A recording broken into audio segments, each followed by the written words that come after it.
Okay, so let us start with new chapter in JEE NEET. So we will start with motion chapter today. और motion के दो parts है as you already know. एक है 1D motion और दूसरा है 2D मोशन. तो हम पहले 1D motion in details we will see basics, then we will solve numericals, and it will take around 15 lectures to complete 1D motion, 10 to 15 lectures. फिर बाद में हम 2D motion start करेंगे. तो every single formula that we need will be revised here. Okay, every problem on every single formula will be covered in this upcoming sessions. So we will be focusing on 1D motion. So before we start what is 1D motion, you should know what is motion. अगर आपको याद होगा तो मैंने आपको बताया था motion is change of position of an object with respect to some origin. तो अगर एक ऑब्जेक्ट मूव हो रहा है just like this ball is moving, तो change in position of this object with respect to some origin. तो origin को हम कहीं पे भी फिक्स कर सकते हैं. इफ यू वांट आप इनिशियल पोजीशन को ओरिजिन बोल सकते हो. इफ यू वांट आप यहाँ पे ओरिजिन ले सकते हो. It's up to you, but you need to know the change in position with time of an object measured with respect to some origin, मतलब some cartesian coordinate system is called as motion. Now जब आप motion की बात करते हो तो few things are really important that you need to know. उसमें से एक होता है position vector. Why position vector? क्योंकि आपको पता है कि जब ये ऑब्जेक्ट मूव होगा तो it is continuously changing position 0 से 1, 1 से 2, 2 से 3, so on so forth. अब तक हम क्या करते थे, हम सिर्फ पोजीशन बोलते थे x equal to 1 metre, x equal to 2 metre, 3 metre, 4 metre, so on so forth. Now we will change this to vector quantity. अब हम पोजीशन को एक वेक्टर से बताएंगे और वो वेक्टर जो है हमेशा ओरिजिन से स्टार्ट होता है और ऑब्जेक्ट की पोजीशन पे जाके खत्म होता है. इसको हम बोलेंगे x1 पार. हो सकता है आफ्टर सम टाइम ऑब्जेक्ट अभी 3 पे गया तो एक नया वेक्टर होगा. It will start from O and at 3. इसको बोल देंगे x2 बार. अगर आपको x1 और x2 बार यूज नहीं करना तो there are another ways of noting down the same thing. तो आप क्या कर सकते हो, if you don't want to use x1 and x2 bar, तो जो a मतलब जो इनिशियल पोजीशन थी उसको कुछ नाम दे दो. Let us call this as point A. Point A बोल दिया तो पोजीशन वेक्टर आपको याद होगा हम स्मॉलर लेटर से डिनोट करते हैं विद अ बार. तो A bar is position vector of the object when it is at A point. जब ये B पे होगा तो इसका position vector will be given by B bar, right. तो अ स्मॉल चेंज. अब हम पोजीशन को हमेशा नॉर्मली वेक्टर्स के थ्रू ही रिप्रेजेंट करेंगे. तो पोजीशन वेक्टर कहां से स्टार्ट होता है, कहां खत्म होता है? The point where the object is located. Good. So remember this thing. तो हमेशा हम लोग पोजीशन वेक्टर यूज करने वाले हैं. Why? Because of course we want to differentiate between what is displacement and what is distance. अगर आपको याद होगा और याद होना ही चाहिए, what is displacement? What is displacement? How did we define displacement in theory classes? The distance between the difference between the final position vector and the initial position vector. जब A से B पे गया है object तो AB bar is final position vector B bar minus initial position vector A bar, right? So difference between final position vector minus initial position vector is called as displacement, and normally we denote it by S bar. अब ऐसा है displacement के case में we don't care कि object कहां से कितना घूम के आया, लेकिन हमेशा इनिशियल पोजीशन और फाइनल पोजीशन देखा जाता है इसमें. For example me as an object, मैं वॉक कर रहा हूं मैं वॉक करके एक स्टेज पे एक टाइम पे वापस अपने इनिशियल पोजीशन पे आ गया, right? I might have covered distance of around 4 + 4 + 2 6 and 6 12 feet, but that is path length distance, लेकिन मेरा डिस्प्लेसमेंट कितना? 0। क्यों? क्योंकि मेरा इनिशियल और फाइनल पोजीशन क्या था? सेम था। तो याद रखना हियर ऑनवर्ड्स आपको पोजीशन को पोजीशन वेक्टर के टर्म्स में क्यों बताना पड़ता है? क्योंकि we will be talking about displacement and distance. Displacement is always the difference between final position and the initial position. And then we will also need what is distance, या फिर you can say path length. So distance या फिर path length is the actual path covered. मैंने अभी भी बताया initially 1 पे था ऑब्जेक्ट, फिर था 3 पे, तो डिस्प्लेसमेंट कितना हो गया? 3 i cap minus i cap, तो कितना? 2। Displacement is final. याद रखो वेक्टर्स भूल के चलेगा नहीं, मैं बार बार बता रहा हूं आपको, you have to remember vectors and that is why I conducted a test on vectors so that I can start this chapter, because basics of vectors you will need here. यहां पे लगने वाला है आपको।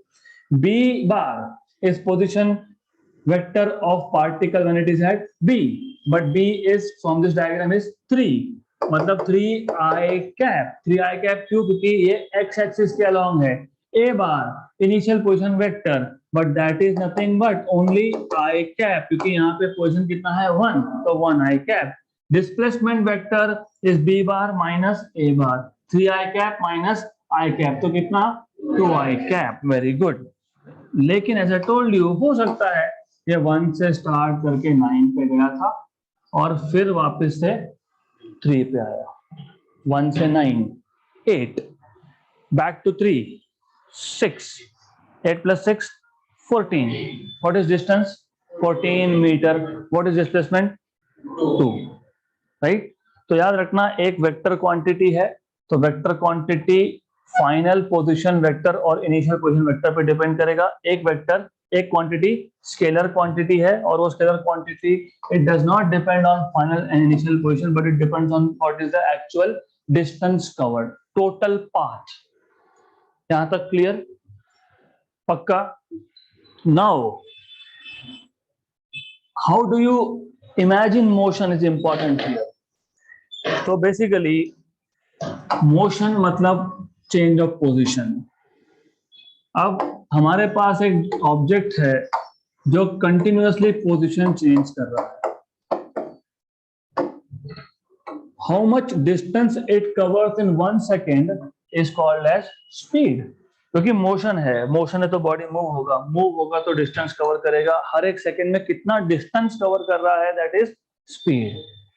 तो याद रखना डिस्टेंस से रिलेटेड एक फिजिकल क्वांटिटी डिफाइन करोगे, उसको बोलोगे speed. How much distance does a particle cover in a given time, right?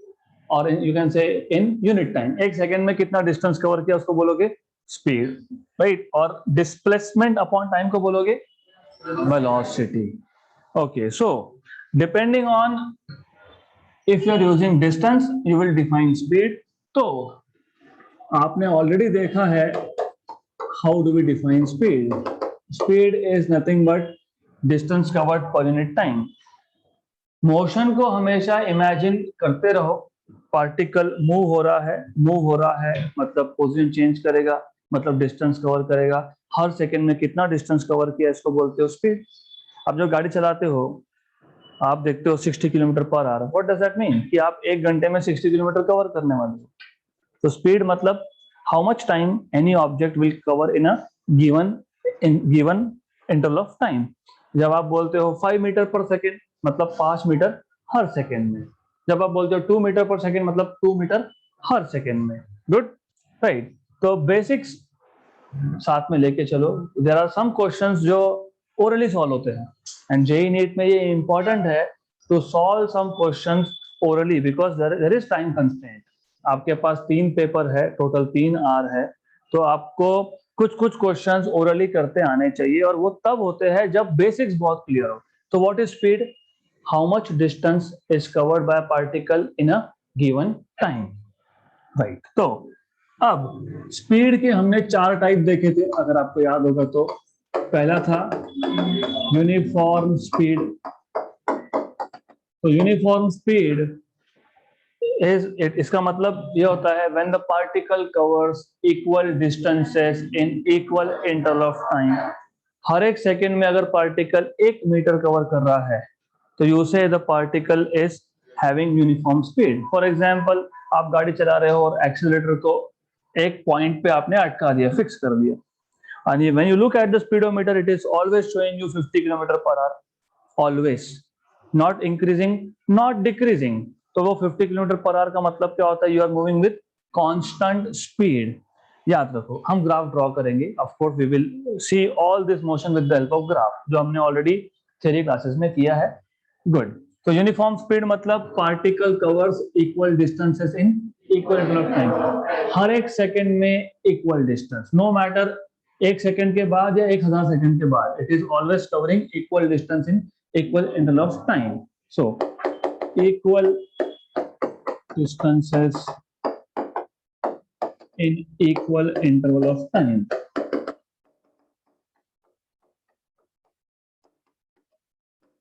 Okay, and by the way, this is unlike your theory classes। यहाँ पे theory लिखने का कोई काम नहीं है, यहाँ पे सिर्फ कॉन्सेप्ट रीइंट्रोड्यूस होगा, मेन पॉइंट्स हाईलाइट होंगे, you don't have to make notes, सिर्फ जो प्रॉब्लम्स है उसके सॉल्यूशन हम लिखेंगे। तो this is just a revision कि हमने क्या क्या देखा है। यूनिफॉर्म के बाद आपने देखा नॉन यूनिफॉर्म स्पीड। तो नॉन यूनिफॉर्म स्पीड मतलब when a particle covers unequal distances in equal interval of time। For example, me, I'm a good example of non-uniform speed। Sometimes I go a little slow, then I start walking faster।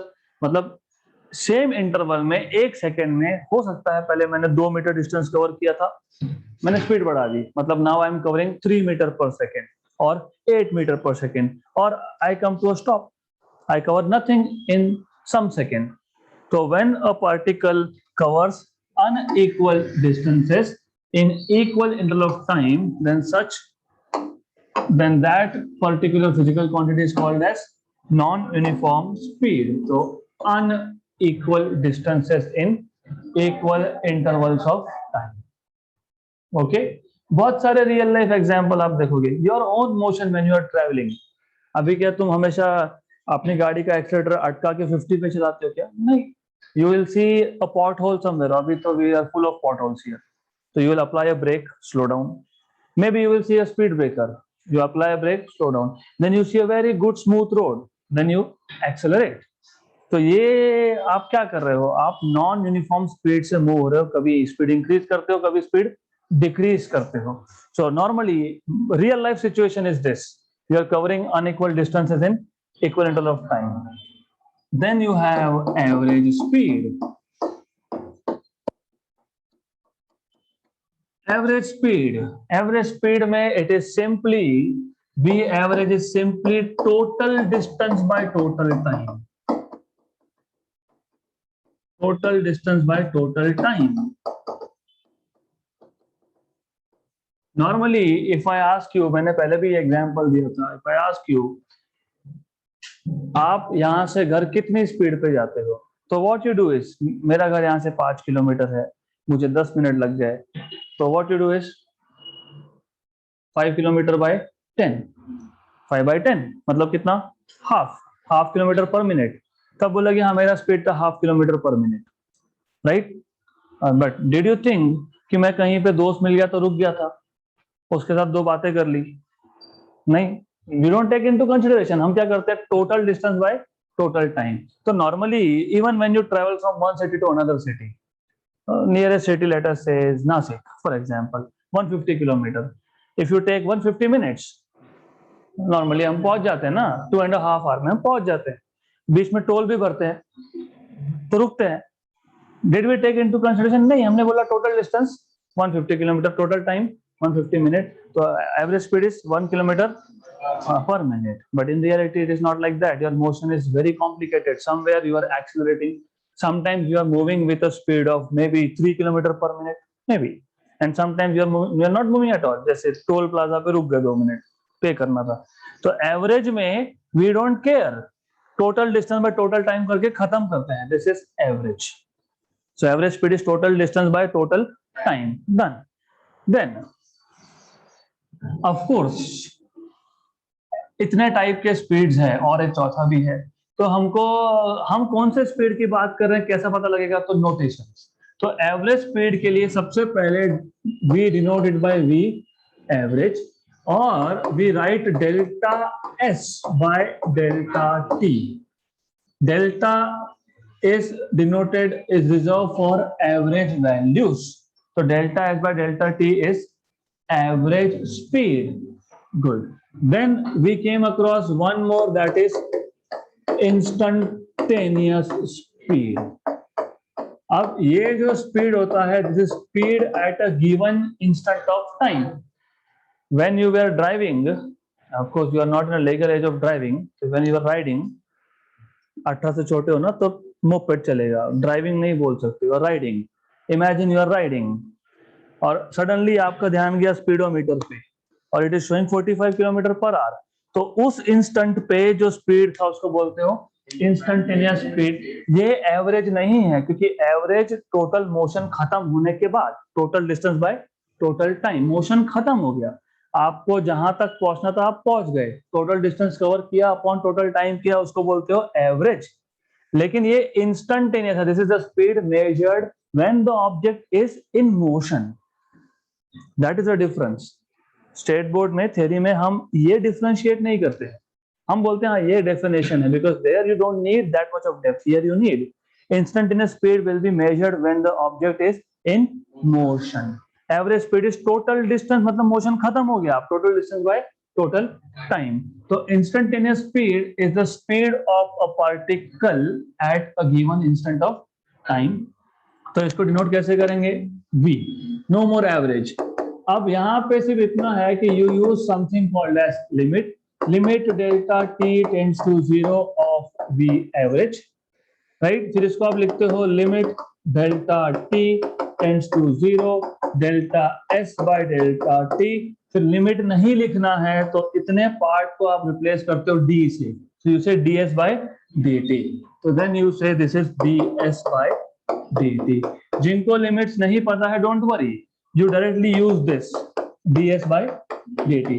तो d use करने का मतलब है small distance covered in very small time, very small इसलिए तो हम बोलते हैं इंस्टेंटेनियस।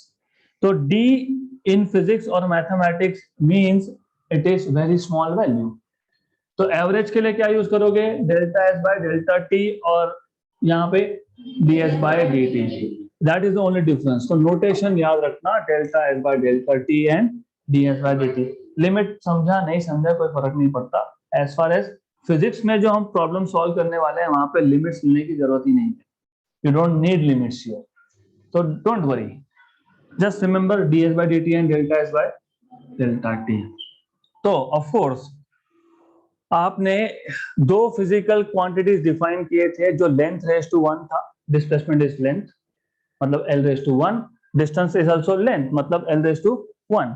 फिर डिस्टेंस अपॉन टाइम आपने बोला स्पीड है, तो डेफिनेटली डिस्टेंस अपॉन टाइम मतलब लेंथ अपॉन टाइम, मतलब ये था मीटर पर सेकंड में, इसके डायमेंशंस थे L1 T-1। Very good, excellent.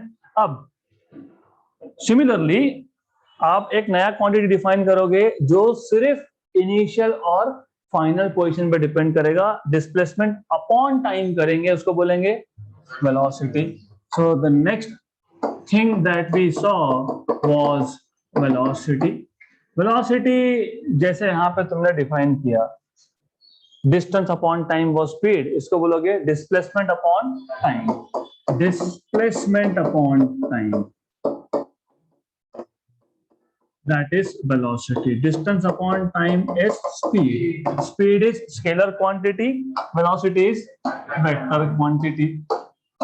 So the moment you say velocity is a vector quantity, मतलब यहाँ पे हमको डायरेक्शन स्पेसिफाई करना कंपलसरी है। अब तो जैसे आपने यूनिफॉर्म स्पीड डिफाइन किया था, equal distances in equal interval of time, when an object covers equal distances in equal interval of time, then the object is said to have uniform speed. Here uniform velocity को define करने के लिए एक छोटा सा change होगा. If the object covers equal distances in equal interval of time in a given direction, मतलब without change in direction, in the same direction, then the object is said to have uniform velocity. For example, I am now covering equal distances in equal interval of time in the same direction. मतलब velocity is uniform. The moment I change direction, it is no more uniform.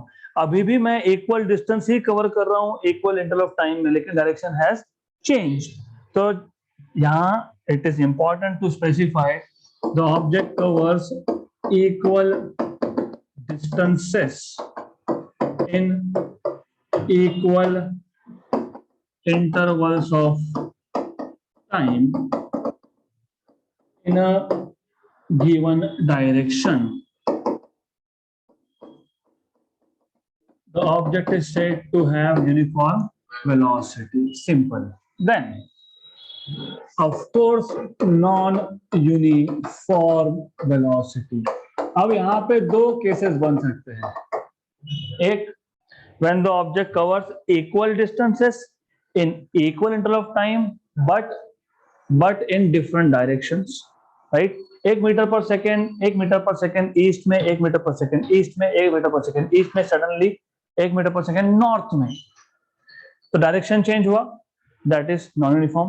या फिर ऐसा हो सकता है the object is covering unequal distances in equal interval of time in the same direction.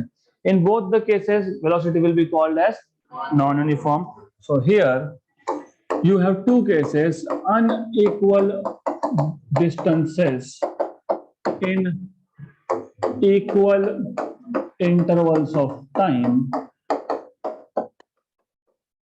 in a given direction,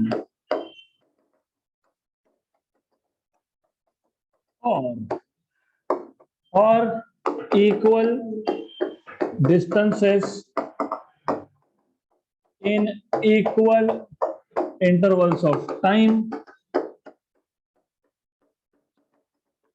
but in different direction.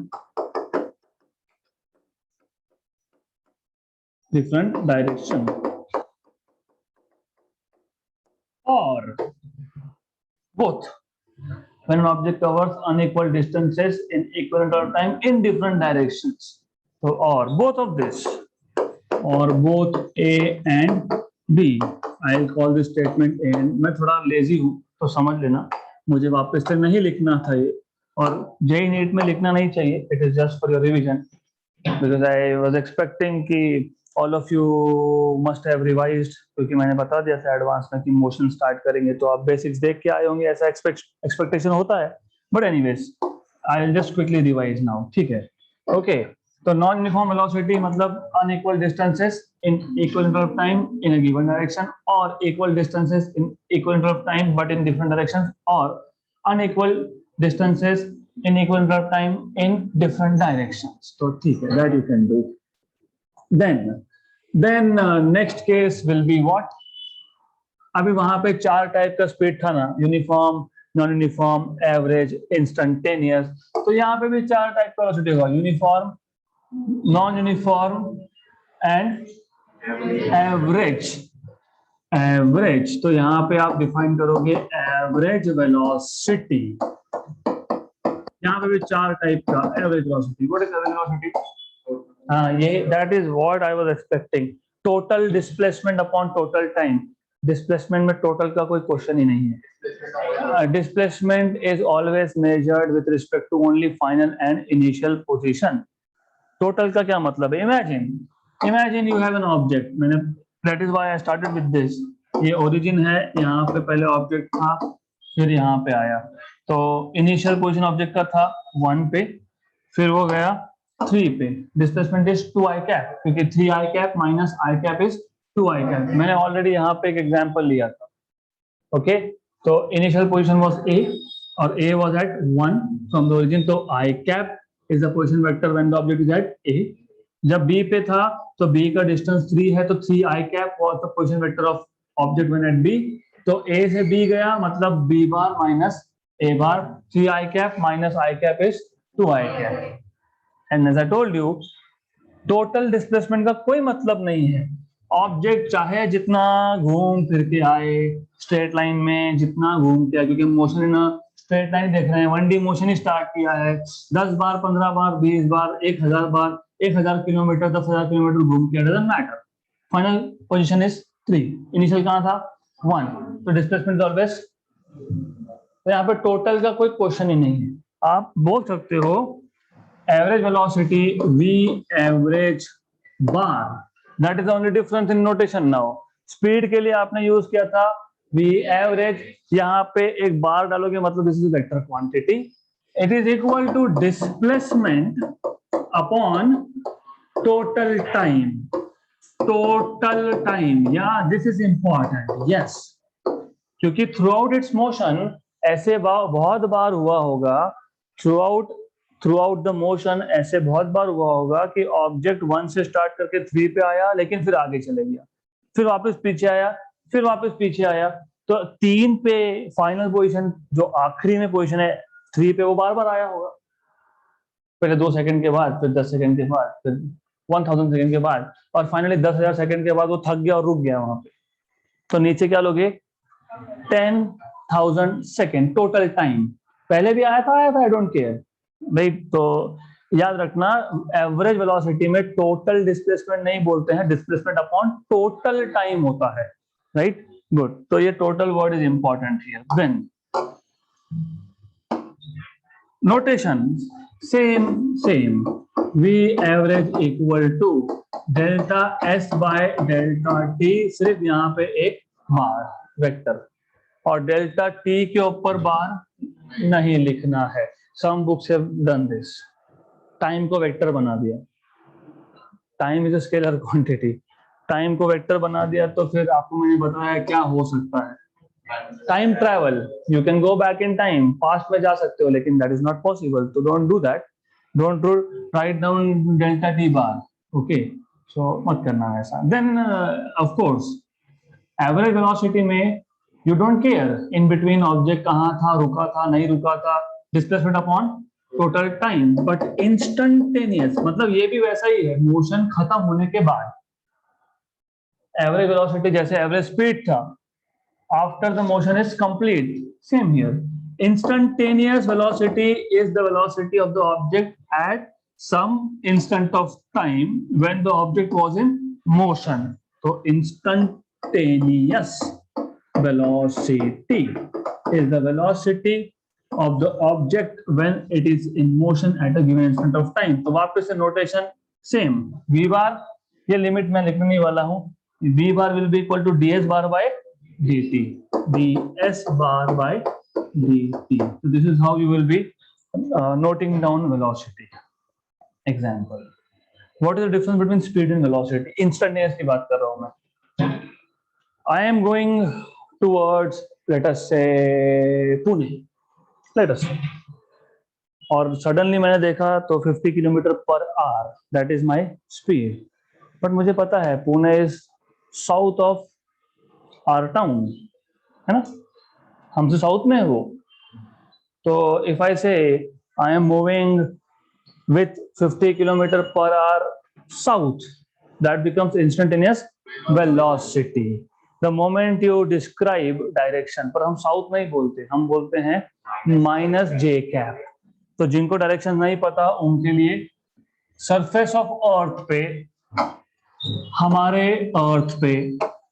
हमारे planet पे, surface पे, ऊपर नहीं सरफेस पे जब हम मूव करते हैं तो ईस्ट डायरेक्शन हम हमेशा पॉजिटिव एक्स की तरफ लेते हैं, और पॉजिटिव एक्स एक्सिस का डायरेक्शन हमेशा हम आई कैप से डिनोट करते हैं।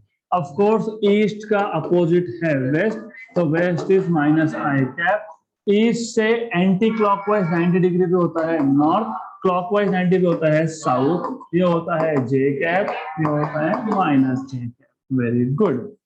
So when I say I am moving 50 kilometer per hour south, मतलब basically our city is somewhere over here and Pune is somewhere in the south direction. So 50 minus 50 j cap kilometer per hour saying is sufficient.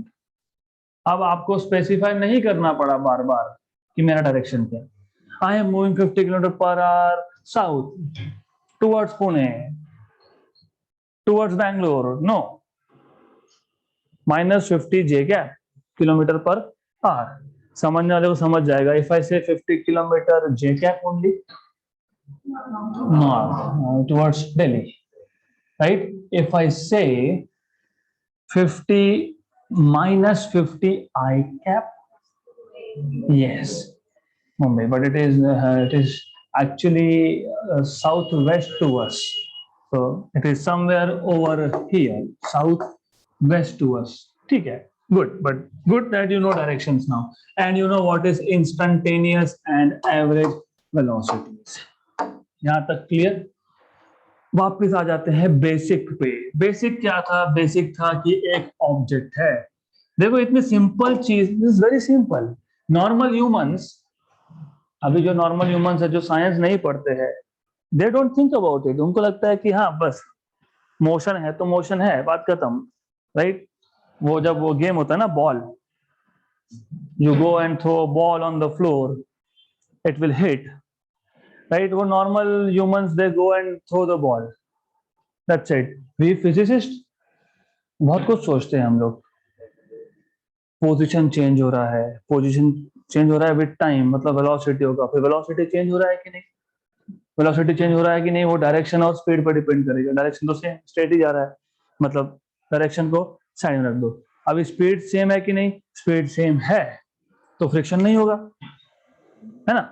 Friction हुआ तो speed कम होना चाहिए ना, इसलिए उसको smooth बनाते हैं, राइट. फिर कितने टाइम के बाद जाके वो हिट करेगा, वो जो बॉटल्स होते हैं, फिर उस बॉटल्स पे कितना फोर्स लगेगा, कितना इम्पल्स होगा, you know impulse, force acting on any object for a small time, right. तो ये सारे चीजें हम सोचते हैं. तो this is what is the difference. Now we started with considering object it is moving. Object था, वो मूव हो रहा था, राइट. हमने बोला अच्छा मूव हो रहा है, एक सेकेंड में कितना मूव हो रहा है, speed. How much distance it covers in given time is speed. Okay, फिर डायरेक्शन भी पता लग गया तो हमने बोल दिया वेलोसिटी. अब ये है कि इसका स्पीड, पहले पोजीशन चेंज हो रहा था विद टाइम, तो आपने स्पीड और वेलोसिटी डिफाइन किया. अब अगर स्पीड या वेलोसिटी चेंज हुआ, मतलब if the particle is covering more distances, for example पहले स्लो था फिर फास्ट हो गया, फिर स्लो हो गया, फिर फास्ट हो गया, फिर स्लो हो गया, ऐसा हो सकता है, राइट. तो now when it is moving, if there is change in the speed itself, direction तो चेंज नहीं हुआ था ना, यहाँ पे स्ट्रेट लाइन ही था, डायरेक्शन चेंज किया गया आपने, क्या चेंज हुआ, स्पीड. मतलब क्या हुआ, मतलब ऑब्जेक्ट हर एक सेकेंड में सेम डिस्टेंस ट्रेवल नहीं कर रहा है, राइट. मतलब there is change of speed with time. So when there is change of speed with time, there is acceleration. अब एक्सेलरेशन में हम, जैसे यहाँ पे हमने दो क्वांटिटी डिफाइन की, डिस्टेंस अपॉन टाइम को बोल दिया स्पीड, डिस्प्लेसमेंट अपॉन टाइम को बोल दिया वेलोसिटी. हम एक्सेलरेशन की ऐसा कुछ नहीं करते. Acceleration is acceleration, we just say that acceleration is velocity upon time. So acceleration is equal to velocity upon time. Okay, actually it is rate of change of velocity. It is actually change of velocity upon time. Not only velocity upon time, but it is change in velocity upon time. तो देखेंगे detail बाद में, वो बाद में देखेंगे. Number 1, इसमें भी 4 टाइप्स. कौन से 4? जो यहाँ पे 4 थे, कौन से थे? Uniform, non uniform, average, instantaneous. Uniform acceleration. What can you say about uniform acceleration? Think of your situation. गाड़ी चला रहे थे हम लोग, एक फिक्स डायरेक्शन में जा रहे हैं. हमारा गाड़ी का वेलोसिटी, क्योंकि डायरेक्शन फिक्स कर दिया, मतलब डायरेक्शन पता है, तो मेरे गाड़ी का वेलोसिटी था 2 किलोमीटर पर आवर. ओके, अगले घंटे में हो गया 4 किलोमीटर पर आवर, फिर हो गया 6 किलोमीटर पर आवर, फिर हो गया 8 किलोमीटर पर आवर, फिर 10 किलोमीटर पर आवर. तो rate of change of velocity is constant और डायरेक्शन इज आल्सो सेम. तो ऐसा आप बोलते हो uniform acceleration. So when the velocity of the object changes by equal amounts in equal interval of time, then the object is said to have uniform acceleration. When the velocity of an object changes by equal amounts in equal intervals of time, then the object is said to have uniform acceleration. Okay, clear? लिखने की जरूरत नहीं है हमको, तो you need to know equal change in velocity in equal interval of time. जैसे example, पहले second में 1 मीटर पर सेकंड था स्पीड, दूसरे सेकंड में 2 मीटर पर सेकंड है, तीसरे सेकंड में 3 मीटर पर सेकंड है, चौथे सेकंड में 4 मीटर पर सेकंड है, 5 मीटर पर सेकंड, 6 मीटर पर सेकंड, 7 मीटर पर second. This is all uniform acceleration case. Number 2, this is you, this is your case, non uniform acceleration. Okay, so pardon me for this wrong spelling, so I'll just correct this. Acceleration. So non-uniform acceleration. Okay, your case. Class छोटा नहीं, गाड़ी चालू करके 0 से सीधा आपको 100 kilometre पे जाना है 3 सेकंड में, राइट? So non-uniform acceleration मतलब when the change in velocity of the object is not equal, unequal change in velocity in equal interval of time. Your expectation is कि गाड़ी स्टार्ट करते से 0 से 1 सेकंड के बाद 30 किलोमीटर पर आवर का speed होना चाहिए.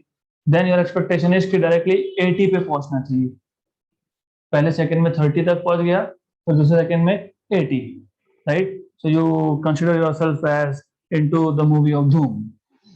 धूम के मोड में आ जाते हो. So that is non uniform acceleration. करना मत ऐसा, you will face severe consequences. Anyways, then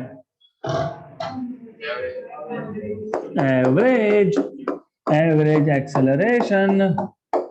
यहाँ पे ऑलमोस्ट सेम केस है.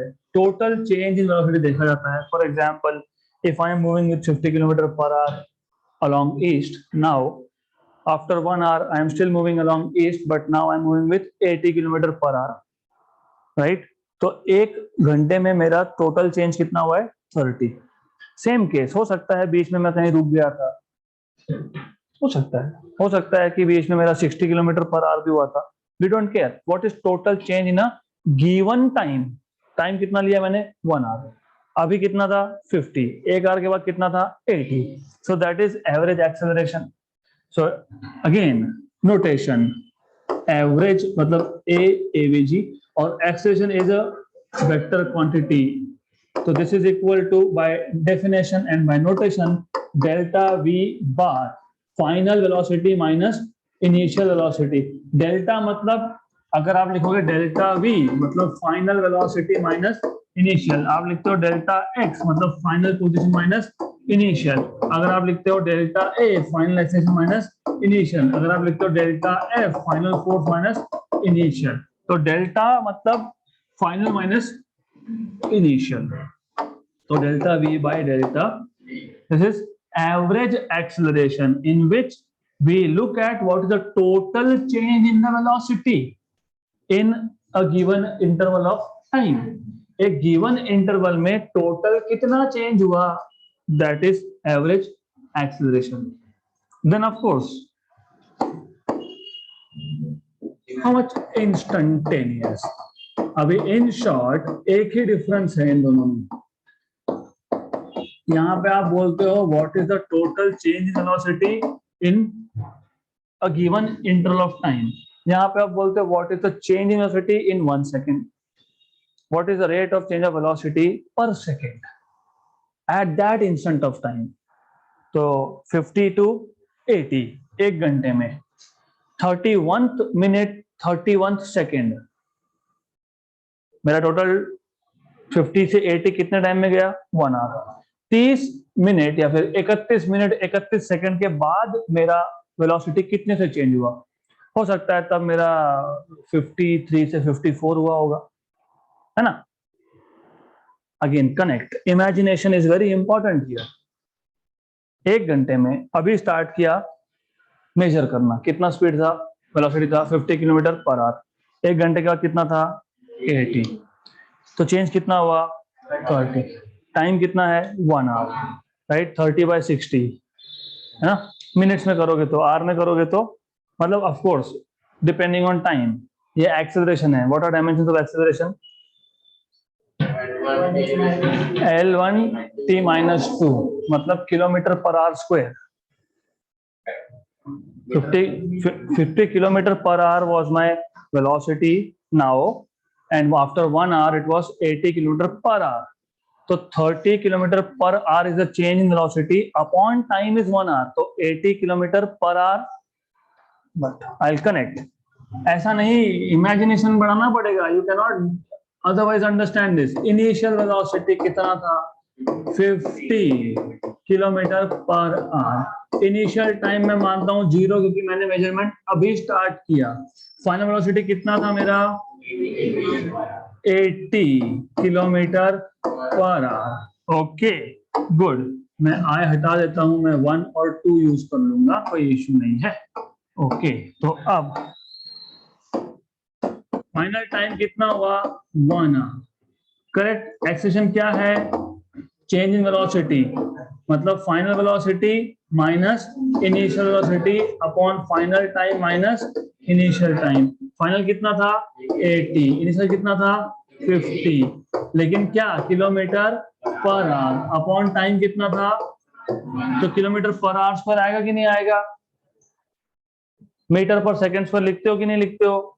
हाँ, तो फिर से मीटर की जगह पे किलोमीटर में मेजर कर रहा हूँ, सेकंड की जगह पे मैं आर में मेजर कर रहा हूँ। तो ये याद रखना।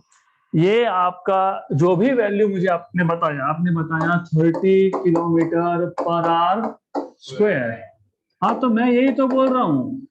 50 से 80 किलोमीटर पर आवर का स्पीड कितने टाइम में हुआ? 1 आवर। तो what is acceleration? 30 kilometre per hour square. That is what I am telling you. Okay now अब ऐसा मानते हैं कि 0 टाइम से, ये टाइम है 0 और ये 1 आवर है, उसके बीच में आधे पे मतलब 30 मिनट्स पे मतलब 0.5 आवर पे, इस पर्टिकुलर टाइम पे मेरा एक्सेलरेशन कितना था?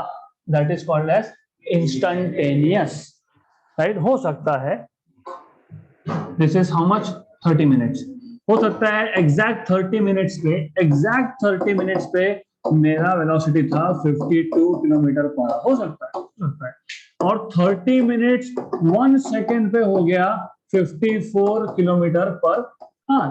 होता है ना ये, जब गाड़ी चलाते हो आप, दिस इज रियल लाइफ, गाड़ी चलाते हो अभी 50 देखा था, नेक्स्ट सेकंड के बाद 55 हो गया, होता है, राइट? जाओगे तब एक बार नोटिस कर लेना, राइट? तो अब इस 1 सेकंड में 30 मिनट और 30 मिनट 1 सेकंड, इस 1 सेकंड में कितना चेंज हुआ? 2 किलोमीटर पर आवर। तो ये जो भी एक्सेलरेशन होगा that will be instantaneous. Definitely मैं यूनिट्स अच्छे से नहीं लिख रहा हूं because I don't care for the units now, क्योंकि वो किलोमीटर पर आवर में है, यहाँ पे टाइम सेकंड में है, सेकंड को भी कन्वर्ट करना पड़ेगा आवर में, वो बाद में देखेंगे। It is just for you to know. तो ठीक है, इंस्टंटेनियस को नोटेशन क्या होगा फिर? जैसे यहाँ पे एवरेज का लिखा है आपने, तो एवरेज याद रखना, it is delta V by delta T. तो इंस्टंटेनियस कैसे लिखोगे? D V by D T हो गया इंस्टंटेनियस एक्सेलरेशन। गुड। तो यहां तक क्लियर? अभी स्टार्ट ही नहीं किया है हमने, this is only revision of basics that you have learned in school. Additional was only vectors, speed, acceleration, distance, ये सब स्कूल में हुआ है आपका। नाउ अब एक छोटा सा हम टॉपिक कवर करेंगे। नाउ द थिंग इज, हमको ये सारा फिजिक्स मोशन, बेसिकली सारा फिजिक्स मतलब वी आर लर्निंग मोशन। हमको मोशन को with the help of graph represent करना था, या फिर ग्राफ से हमको मोशन का इंफॉर्मेशन निकालना है। तो let us try to do this now. एक चीज याद रखना, बाय डिफॉल्ट हियर ऑनवर्ड्स इसके आगे एक्स एक्सिस पे मैं हमेशा टाइम प्लॉट करने वाला हूं, और वाई एक्सिस पे पोजीशन या फिर वेलोसिटी या फिर एक्सेलरेशन, जो जरूरत होगी वो। अब फिलहाल हम लोग पोजीशन की बात कर लेते हैं, पी। अब मैं पी क्यों लिख रहा हूँ, क्योंकि मुझे क्या पता वो एक्स एक्सिस में मूव हो रहा है कि ऑब्जेक्ट। हो सकता है वाई में मूव हो सकता है अलोंग जेड मूव हो सकता है। So for example I am the object, I am moving along X, तो my X is changing with time. हो सकता है I am moving towards you, Y, so Y is changing with time. तो position can be इधर X और Y और Z. I can not do, I am not a Spiderman, ऊपर चढ़ने के लिए नहीं हो। तो इस दीवार के ऊपर अगर चढ़ने लग गया मैं, तो I can also change my Z axis. तो position is general position, X में चेंज, वाई में चेंज या जेड में चेंज, जो भी होगा वो, राइट। Is it clear? अब ऐसा है, मान लो, अज्यूम, और कभी भी इसको हमेशा डायग्राम के साथ लेके चलना। ये था ओरिजिन, यहाँ पे है x1, यहाँ पे है x2। ऑब्जेक्ट जो था वो x1 पे था एट टाइम t1, ऑब्जेक्ट जो है वो टाइम t2 के बाद हमको मिलेगा x2 पे। तो इसको मैं ग्राफ से कैसे दिखाऊं? यहाँ पे मैं बोल दूंगा टाइम t1 और करस्पॉन्डिंग पोजीशन यहाँ पे आ जाएगी उसकी x1। तो पार्टिकल है इनिशियली यहाँ पे, आफ्टर t2 x2। अभी आप बोलोगे कि ये x2 x1 से ऊपर ही क्यों दिखाया? क्योंकि पार्टिकल पॉजिटिव x में मूव हो रहा है, इसके लिए। अगर पार्टिकल नेगेटिव x में मूव होता तो फिर मैं इस x2 को नीचे भी दिखा सकता था। गुड। और मोशन कौन सा है? स्ट्रेट लाइन, तो ये क्या आएगा? Straight line. Good. Now of course you know कि स्ट्रेट लाइन दिखा रहे हो तो स्लोप पता होना चाहिए। Slope of a graph, how do you find out slope of a graph? हाँ, tan theta, good, you remember. लेकिन जिनका पहला लेक्चर है उनके लिए y और x। तो अगर याद होगा आपको, एक लाइन का स्लोप निकालने के लिए आप 2 पॉइंट्स लेते हो, फिर बोलते हो ये x2, y2 है, ये x1, y1 है। फिर आप बोलते हो by definition slope is dy by dx, मतलब y2 minus y1 upon x2 minus x1। Good, ठीक है, गुड। तो बाय द वे, अगर इस लाइन ने हॉरिजॉन्टल के साथ, मतलब एक्स एक्सिस के साथ अगर एंगल थीटा बनाया होता, तो this distance is how much? y2 minus, ठीक है, okay. Still some students seem to be confuse, कोई बात नहीं, थोड़ा डिटेल देखेंगे, कोई इशू नहीं है। We can spend some time in basics. X axis, यहाँ पे वाई एक्सिस, ओके। अगर मेरे पास एक स्ट्रेट लाइन है, मुझे स्लोप निकालना है, तो मैं पहले 2 पॉइंट सिलेक्ट करूंगा, उसका ये x1 है और ये y1 है, और यहाँ पे एक पॉइंट है उसका ये x2 है और ये y2 है। गुड। देन बाय डेफिनेशन आप बोलते हो slope is y2 minus y1 upon x2 minus x1। Origin से इतना डिस्टेंस है x2 और ये डिस्टेंस है x1, तो ये डिस्टेंस जो बचेगा आपका x2 माइनस x1, और ये जो डिस्टेंस आपका आएगा, ये y2 था और ये y1 है, तो इतना डिस्टेंस है y2 माइनस y1। अगर ये एंगल थीटा है तो ये एंगल भी थीटा है। If I take tan theta, what is tan theta? Opposite side upon adjacent side। लेकिन ये तो स्लोप है, तो slope you can also find from just tan of the angle made by the line with respect to x axis, correct? अब हमने क्या change किया, हमने बोला कि ये जो y एक्सिस है मैं यहाँ पे प्लॉट करूंगा पोजीशन, और जो x एक्सिस है मैं वहां प्लॉट करूंगा टाइम, और position can B along y, क्योंकि motion can be along y और it can be along x। Good, तो आपको जैसा चाहिए वैसा।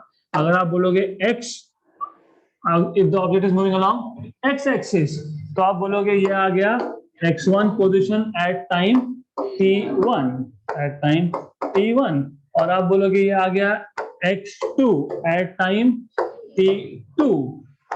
गुड, तो यहाँ पे ये आ जाएगा t2 माइनस t1, और ये आ जाएगा x2 minus x1। Very good, x2 minus x1।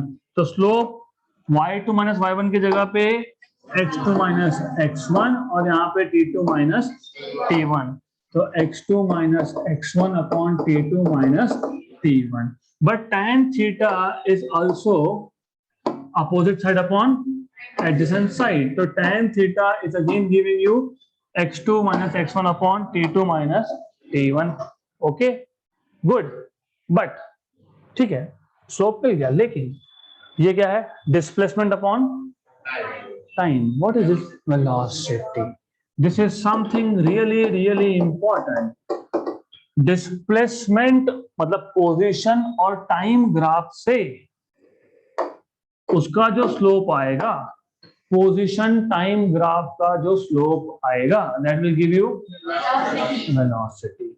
तो अगर आपको एक ऑब्जेक्ट का मैं मोशन बता दूं with the help of, if I give you motion of an object with the help of position time graph, you should be able to tell what is the velocity. Example, let us take an example of this. Okay, so now only those will answer, जिसको मैं पूछूंगा वही बताएंगे। तो let us say others will not speak at all. If this is time, this is position. If I have a graph something like this, x equal to 2, what is the velocity of this object? Yes. How do you find out velocity of the object? Slope. किसका slope? Position time graph का slope. और वो कैसे find करते हो? Tan of theta. Correct? What is theta? Angle made by this line with respect to time axis. इस line ने angle कितना बनाया टाइम एक्सिस का? 0। क्यों 0? क्योंकि ये लाइन टाइम एक्सिस को पैरेलल है। मतलब कौन सा ग्राफ है? पोजीशन, और पोजीशन टाइम ग्राफ का स्लोप क्या देता है? वेलोसिटी। वो कैसे फाइंड करते हो? tan ऑफ एंगल, लेकिन एंगल कितना? 0, तो tan 0 इज 0, तो वेलोसिटी इज 0। ये आपका ग्राफ था, आपका graph sitting here in this class between some instant of time. कब आए आप क्लास के अंदर? Do you remember when did you enter this class? No, I will tell you when did you enter this class. You entered here at around 9:50 AM। तो ये आपका graph है between 9:50 AM until let us say 10:50 AM. Why? Because you are not changing position. Let us say your position is 20 meter from me. So I am the origin and measuring your position 20 meter. तो आप 9:50 से 10:50 तक position change, did you change position? No. मतलब ऐसा है कि 9:50 पे, 9:51 पे, 9:52 पे, up to 10:50 you are continuously at the same position, इसलिए क्या आएगा? Straight line. Velocity position time graph से कैसे निकालते हो? Bye slope. स्लोप कैसे निकालते हो? tan of angle made with by this line with respect to time axis. पर ये लाइन तो टाइम एक्सिस को पैरेलल है। पैरेलल लाइन क्या बनाता है? 0 एंगल। What is tan 0? 0। Velocity is 0, मतलब object is at rest. Is this clear? Okay, so इसके आगे का इन द नेक्स्ट सेशन।